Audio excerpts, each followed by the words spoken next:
Welcome to the Food Startups Podcast. Hey, and welcome to the Food Startups Podcast, episode number 29. This is Danny. I'm here with my man, Matt, who has been off the grid a little bit. Matt, what's going on? Where are you at? I am in Pittsburgh, enjoying the lovely weather here. I've been on a trip throughout the Midwest. I've had a great time, not just with business, but catching up with friends, enjoying amazing weather, driving long distances, which is one thing I really enjoy doing. Michigan, Indiana, Ohio, and today Pittsburgh. Wow. Pittsburgh is like a sleeper city. It's like a city that's on the rise. You might want to take some stock in it or get to know it. Is that right? That's correct. From what I've learned here, and I've only been here for a couple of hours, but my friend, she just bought an apartment here. She's saying how it's changed a lot. It's not just a steel town. It's not just a steel city. Like, it's huge for medicine. A lot of people come here from all over the world to study medicine. So it's becoming very international. Fantastic. And is that because of the universities over there? I'm sure Carnegie Mellon has something to do with it. Big time. Yeah. Cool. And so let me ask you a question. Do you think it's more expensive to, say, buy a apartment in Pittsburgh or buy an apartment in Bogota, Colombia? Overall, obviously, it's going to be cheaper in Bogota. But if we're talking about the nice area of Bogota, I think it would still be more expensive in Pittsburgh. But maybe if you go down south, some of the southern cities in the U.S. are going to be right on par with the prices in Bogota, just to show you how expensive things are in certain parts of Colombia. Definitely. Yeah, my roommate right now, he has a girlfriend who is really involved in real estate, and she's selling apartments here. She was talking to me about how, Medellin's real estate has risen a lot in the past few years. You see construction everywhere. You see cow pastures next to construction projects, but it doesn't compare to Bogota. Bogota is way more expensive. That sounds about right. I'd say the real sleeper city that I had a chance to visit is Grand Rapids, because everyone thinks Michigan, they think Detroit on the eastern side, and Detroit's in a pretty tough space. But Grand Rapids, they're thriving. They've been thriving even in the crash. It's growing and growing, and there's plenty of space and pasture around to continue growing. That's fantastic. My buddy, when I lived in San Francisco, guy living in California was actually investing in real estate projects. He was actually buying homes and renting them out in Grand Rapids, believe it or not. But let's not talk too much about real estate, because this podcast is about food. I've been traveling too. I've been traveling the past month. I always love to travel in late June, early July. One, because there are a lot of conferences happening. Big food conference, the Fancy Food Show in New York, is always held in the beginning of July. And it was the biggest it's ever been this year. I want to get into that in a second. Then there's a lifestyle conference, a conference called the World Domination Summit, that a lot of folks that are location-independent entrepreneurs attend. That's in Portland, Oregon. I think for you, any time of the year is good to travel because you move around a lot. Matt, you notice I haven't been sleeping on your couch too much this year, right? I've been kind of avoiding Bogota a little bit. I made a pledge to try to go less than 5 times this year, and so far I think I've only visited twice. So it might be 3 times. So you're on track for just about 5. We'll see how the second half plays out. Definitely. Now, let's move over to the Fancy Food Show for a second. I wanted to share with you guys that Fancy Food Show is a big opportunity to check out a lot of specialty food brands that are kind of blowing up across the United States, enough to be able to afford a booth, spread the word about their different products. A quick update we're going to share with you guys, we're going to link up to it, is that there are some food trends featured that were kind of identified at the Fancy Food Show that I want to kind of share. I would say the main thing is there are a lot of products that advertise trendy health things like gluten-free, non-GMO, but they're not traditionally healthy foods in the first place, but they still advocate things like non-GMO, or I saw some ice cream with organic heavy cream. That really makes a difference. Yeah, I think what they try to do is they try to get the check boxes, right? Like non-GMO, check, gluten-free, check, USDA organic, all natural, check. But yeah, I'm looking at smoked cola gumdrops, which sounds pretty great. Smoked foods are becoming popular, foods that have bourbon. I think a lot of companies are kind of leveraging the fact that people want permission to eat unhealthy. That even though we can get those check marks, we can also get those check marks while downing a dozen donuts that are non-GMO. Right. And there's so many trends you see in packaging. Like one that is pretty popular is like made with ingredients that you can pronounce. Great. Yeah, you can pronounce these ingredients, but it doesn't mean that these ingredients are healthy. Definitely, man. Definitely. So that's pretty cool. And so listen, we'll link up to the top 5 food trends. The ones that I just mentioned, just to review, there are a lot of foods that are using smoke as sort of an ingredient. I think there's a process of smoking foods as well as using bourbon. So check that out. And now, Matt, so what do we got in store today? But we're going to dive into analyzing markets and specific segments of markets that can help you grow your brand. Excellent. Yeah. And Matt was wonderful enough to really, really, really make the contact here with this awesome guest. And I'm ready to kind of get my mind blown as far as just really understanding how big food industry's brand, how they communicate with their customers. So super excited. Yeah. So let's get into the interview. Today we have Linda Eatherton. She is the partner and director of global food and nutrition practice for Ketchum, which is a very large PR agency. We'll get into that later. Linda has 25 plus years of branded and commodity food experience, leading marketing communications programs, CEO and corporate counsel, reputation management, issues and crisis management, and shareholders relations programs. Linda, how's it going today? It's going great. It's good to talk to you today. Well, Linda, starting out, can you just tell us a little bit about your background and how you ended up at Ketchum? I'd be happy to. I look back and I often am amazed at the path I took because it certainly wasn't a conscious decision on the day I left my university, University of Missouri, and said, this is the path I'm going to take and this is where I'm going. In many ways, I fell into my passion, and that really was the path that led me to my current position. My passion has always been in the area of food, but I didn't see a career path immediately, fortunately for me. However, I found myself working for organizations very early in my career, small public relations firms that had food interests, and was able to put myself into those client engagements. That early part of my career morphed and grew and expanded, and I later went to work for Kraft in Chicago, working on all of Kraft's marketing brands as well as their issues and crisis management and corporate communications, which was an incredible journey to move from an agency service mode to actually the manufacturing marketing mode. The learning was deep and profound there. After many years there, I moved on to hold a very similar role in the American Dairy Association organization called Dairy Management, Inc., DMI, and took that knowledge even further to the channel, where I learned about not only the consumer aspect of marketing and communications, but took it all the way back to the farmer, the agricultural side, and the channel itself, which is incredibly important to know. The good news, because of all of that experience, this wonderful organization called Ketchum reached out to me and said, we have a global food practice, and it's been part of our heritage, part of our differentiation in the marketplace.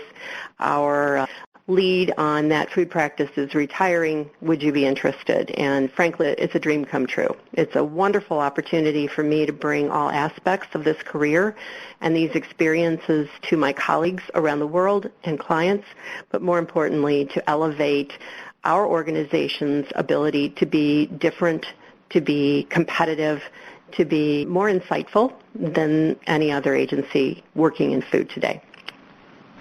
Wow. Now, Linda, the reason that we found out about you and were able to contact you was from an article where you discussed a way of, we'll say, I don't want to say dissecting, but a way of targeting the market by understanding different types of consumers. And you talk about the food evangelist. Now, can you give us a description of what a food evangelist is for listeners that may not know? Sure, I'm happy to. And I'm actually going to go back a moment. You mentioned that Ketchum is a PR firm. We were. That was basically our core capability. But we are truly a full-services marketing firm. And as such, a marketing services firm is in the business of bringing really deep insights into strategy so that when you conduct a program or an initiative for a client, you're actually tagging that work to some very deep insight that others don't see and don't know. And for that reason, my practice launched back in 2008 a piece of proprietary research globally called Food 2020. The object was to take a look not at today's food trends, but rather to look at today's food trends through the lens of what will happen in the next 10 to 15 years and how will that affect our business and our go-to-market strategies. In the most recent wave of Food 2020, we discovered that there is a very interesting, what we call agent of change at work in the food industry all around the world, not just here in the States. We call this person the food evangelist. It is a behavior type. It is a psychographic profile. It is not a demographic profile. It is a group of individuals who see themselves as really, frankly, leaders, as important researchers and influencers in their community. And their community could be online. In fact, often it is. These are individuals who are not just blogging and posting and talking about food, which, by the way, is a very large community. This is the group that is actually utilizing social channels, particularly Twitter, and driving significant conversation about food issues, about concerns about food, about requirements and expectations of food, and challenging brands and challenging businesses, and even more, challenging consumers to change their mind and change their purchases. This group is having a profound influence on our marketplace. We've done enough research to know that they are small in number but mighty in impact. In the States, they represent about 11% of the U.S. population. You would in no way ever, as a marketer, consider targeting that small niche number if you're a mass marketer. But as an influencer group, they are significant. Now, many people often begin to dismiss this evangelist and assume that they're the small 1% or the few percentage of people who simply can never be reached or satisfied. Not true. Not true at all. In fact, our research is showing that of the 11, the predominant portion of that group is movable and moldable and can actually change their mind and change their opinion. But they're very difficult to reach. They are not reached through traditional marketing channels or communications channels. And in fact, if you attempt that, the very fact that you're working through a marketing, if you will, megaphone becomes a area of skepticism for the evangelist, and they will shut you off, shut you down, and stop listening. And that has become a very interesting dilemma for our clients and those in the food industry. Fascinating. Linda, I just had a quick follow-up question so that we can clarify something for our listeners. So have these food evangelists, have they always been around, or what led them to come out of the woodwork and really start making a difference in the food landscape today? That's an excellent question. It's one I've heard before. It certainly is sort of scratch your head and think, where did they come from? The truth is, evangelists of this nature have existed for many, many, many decades, as far back as we can track. What changed is, first of all, the social empowerment and the democratization of information. By putting the evangelists in a position of being able to broadcast their point of view and then instantly collect others who share that opinion or point of view and create followership around that issue, they now have an ability to create influence where before they were quiet, they were possibly less impactful, but they certainly existed. Many, many years ago, you might have approached this influential group as a grassroots influencer group. Well, that would have been done by direct mail campaign. Never would we do that today. Now it is real-time, instant, and it's profound. We certainly know that they have influence on other categories of marketing and other vertical categories, but food is such an area of passion that we find evangelism is the most high and the most prevalent in topics and categories where there is strong concern or passion, and food certainly fits that category. Great. And this is really interesting. It's bringing up a lot of thoughts and ideas because we tend to focus so much on startups. And I think that a lot of food startups that have become successful in the past, let's say 10 or 20 years, they really grew through early on having a lot of brand advocates. I really think about Vitamin Water or Vita Coco as great examples of that. So are these brand advocates supporting these smaller companies, are these now the evangelists that are being targeted by the medium and large or more established companies in the food industry? Yeah, a couple of things. As an organization, and we are a very large organization, we work with a lot of brands and businesses of various different sizes, and many of ours are very, very small and in their early stages. Others are much more mature. So we can see how evangelists are at work in each one of those types of businesses. In the area of startups, I would say that many startups today are actually being fundamentally based on a concern or an overarching need that isn't being addressed by the mass marketing organizations and the multinational food companies. And because they are nimble and because they are entrepreneurial, they are addressing specifically with products, with innovations, the very types of concerns that these evangelists have. So they aren't necessarily critics.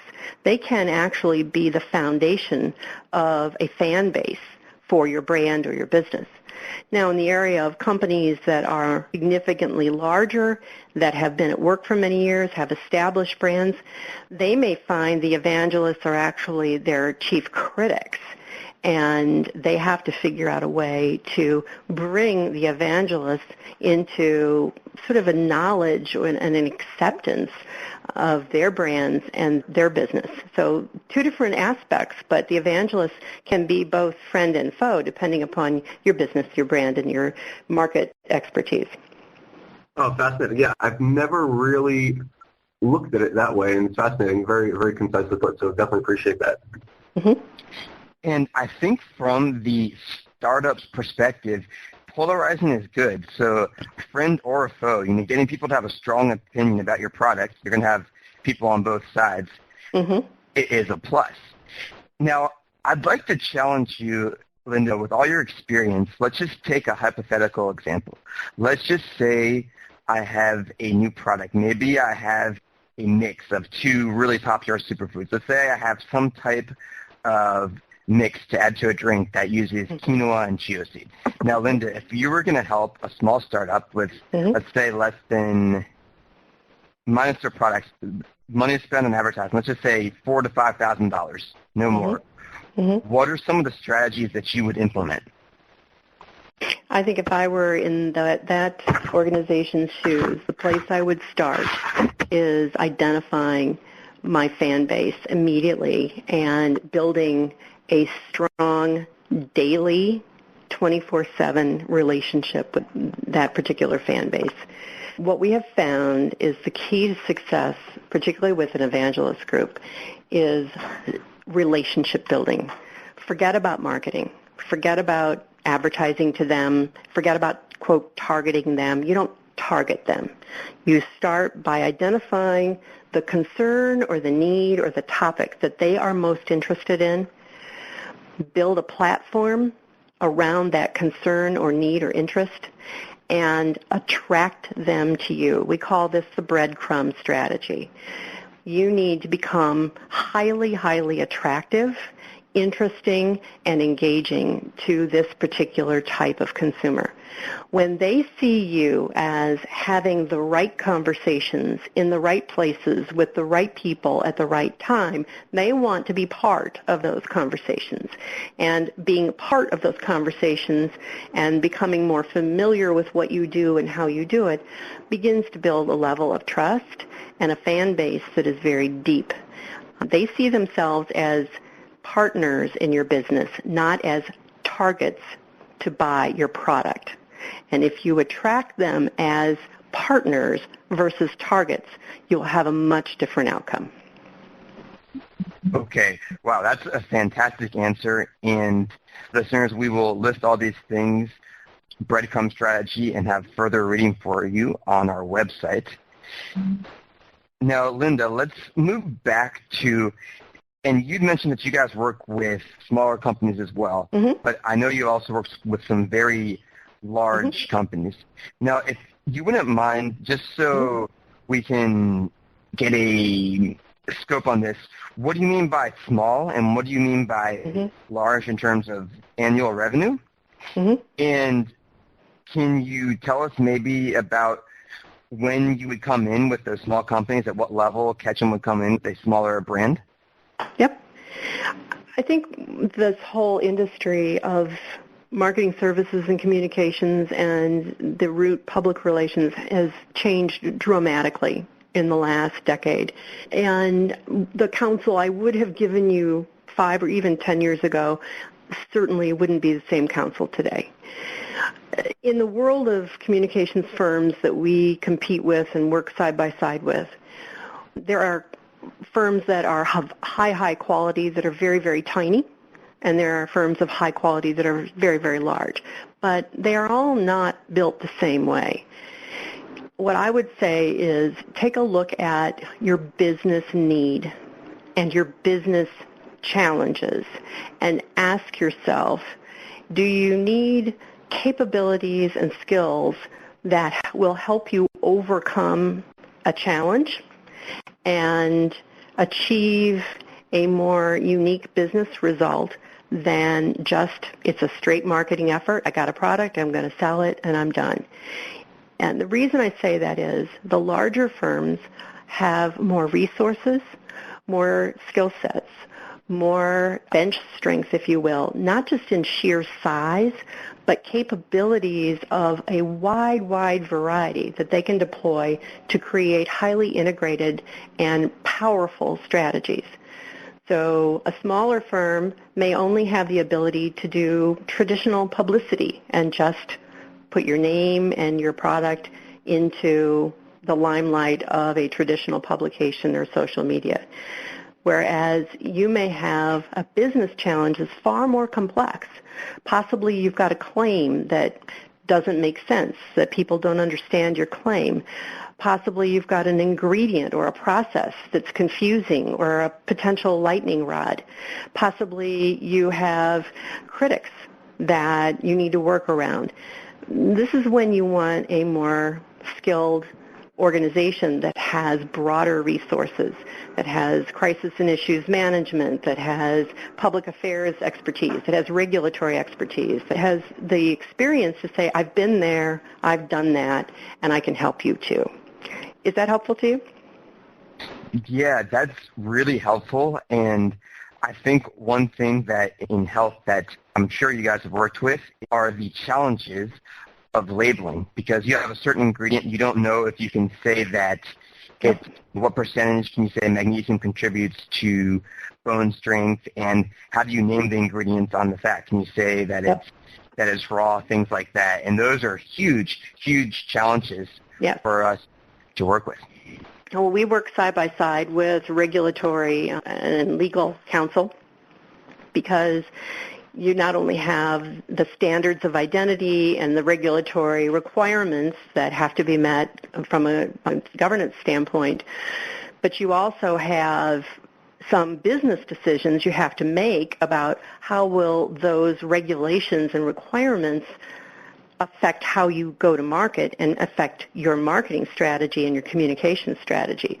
So you really want to marry a firm that has skill with that type of a challenge with your legal and regulatory counsel as you begin to map your business and marketing strategies.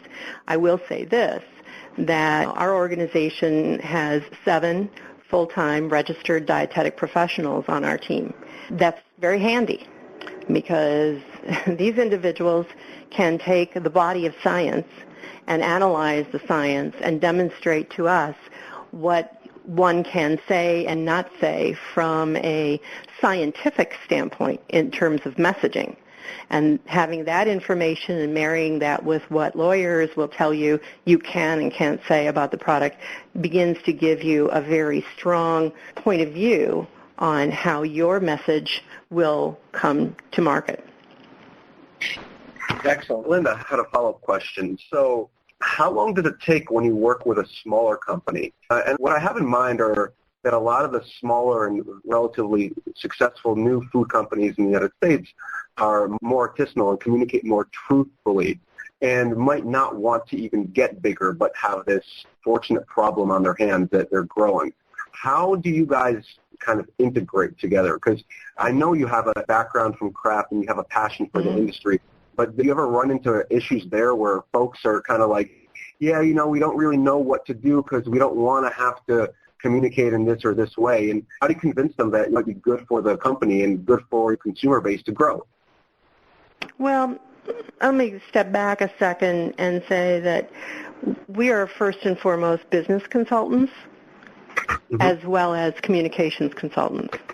So we look at this as a business and your business, and as partners in your business, our job is to identify what your goals are, your business goals, and then build an appropriate communication strategy around that. If your goal is not to grow to be a large company but to remain more niche and more narrow, that is certainly compatible with many communication strategies, and there are many ways to do that. If your job, however, is to grow, but to not lose your roots as a smaller, entrepreneurial, more niche-type product, there are also strategies for that. I mean, I can tell you that many, many, many years ago, we worked with a tiny little company called Horizon Dairy.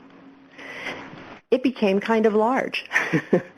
And in fact, it was purchased by Dean Foods and became part of the White Wave Foods brands. And it's a very, very high-quality brand, very well respected. And part of our work during those years was to keep it closely attached as a brand to its roots of being very true to its values versus just a profit generator for a large company. And that requires a communication strategy that's based on relationships and to the relationships to the core. Gotcha. Okay, excellent. No, I really appreciate that. I think the topic is very interesting to many of us because in the food industry, you see that sometimes you have to, as you get national distribution and you want to increase shelf life on products, you have to change your ingredients, change recipes, and good communication is absolutely integral to maintaining success. Good to hear your perspective. I had one more question today, and I want to hear about how you guys respond. A lot of what we talked about just now is just how Ketchum helps companies plan, how you plan to communicate. But what happens when you have to respond to something, be it good or be it bad? And you want to make sure that you communicate in accordance with a plan that you had, but might take something extra. Can you lead us maybe through an example or two? Well, I mean, very briefly, every situation is quite different, so it might not be analogous, but what I can tell you is that the situation that arises that causes and requires a massive response or an immediate response is one that we're very capable of doing. And the reason for that is there are many times when an organization is suddenly finding themselves in a tsunami of information demand or expectations that are high demand on their staff or on their team or on their resources. And that's when we can put multiple bodies on that and literally become the war room, the media center, and the editorial center of the organization. so that your resources are not drawn off task. We often find ourselves 24/7 being tapped to respond. We work on a global basis. We work 24 hours, so there isn't a market in the world where we're not represented, so we do have the ability to work across time zones as well and geographies. How we respond is really going to be specific to the need or the requirement, whether it is a recall, an explosion, or it is simply a market threat coming from a competitor. It's all going to be very different and very specific to that situation. Wow. Well, what a great metaphor, with the war room. It sounds like those situations must be very challenging, but also a lot of fun to apply and help these companies. You know what? It's an honor. It's actually an honor to be able to work side by side with our companies. And we really view this as a total partnership, and it's very, very much a very big source of pride for us. Fantastic. Yeah, that's really cool. That's really cool. Glad to hear that. And Linda, well, we know we have you just for one more minute here, so we want to thank you. And if you want to leave us with any other advice for our listeners, we're going to add all these links to our website, and we will hopefully have you back sometime in the future. I would love that, and I thank you. And just leave with your listeners the one thought that making an investment in building a long-term relationship with a partnership organization is a smart move, because this is a company and an organization that will have skin in the game and want to help you achieve your goals. And at least that's the way we work. Excellent. Great. Thanks so much, Linda. Thanks so much for listening. And as always, if you have any questions or comments, find us online at foodstartupspodcast.com.